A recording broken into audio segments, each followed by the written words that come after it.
Wala, ewan ko, binigyan ko. Tanga-tanga. Samahan niyo ko, wala namang kwenta gagawin ko. Magsusunog lang ako ng basura.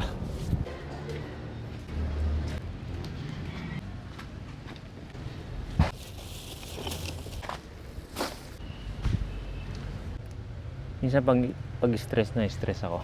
Minsan magsusunog lang ako na ganito. Minsan yung simpleng ganito, ito po yung nakakapagpa-relax sa akin.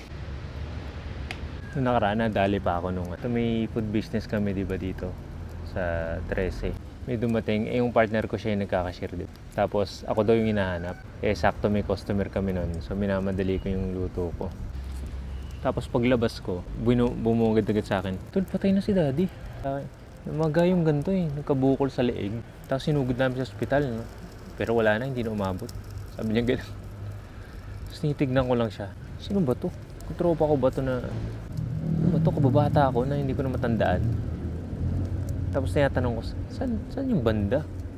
Sabi niya, dun lang sa may barangay. Hindi mo na siguro akong tatandaan to na, ano.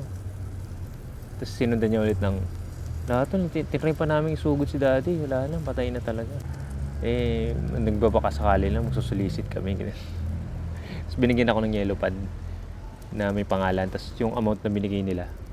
Hanggang huli, wala talaga akong, okay, natatanda ko na wala talagang ganun. Ang mga amount, naghanap ako ng pinakamababa. Ang pinakamababa 500. Nagtatry pa ako. Wala, 500 talaga. So yun, nilambutan ko siya ng 500 pesos. Nakamotor siya bago siya umalis. Ano ba ako? Condolence. Ganun pa ako. Pagtalikod ko, hindi ko siya maalala. Ba't ko binigyan? Hindi ko matandaan. Tapos yun, sabi ko nga sa partner ko, pag out natin, tignan natin kung may mga patay doon sa area na sinabi niya. Kasi yung pag out namin, pumunta kami ron sa area na sinabi niya. Walang ano doon. Walang kapatay-patay doon. Sabi ko, nakakainis yung mga ganun. So, mukhang harmless naman siya kung sinabi kong ito hindi ko matandaan Tapos punta na lang ako doon. Parang kung sinabi kong gano'n, alis lang siya ng Wala, ewan ko, binigyan ko. Tanga-tanga. Pero okay na rin.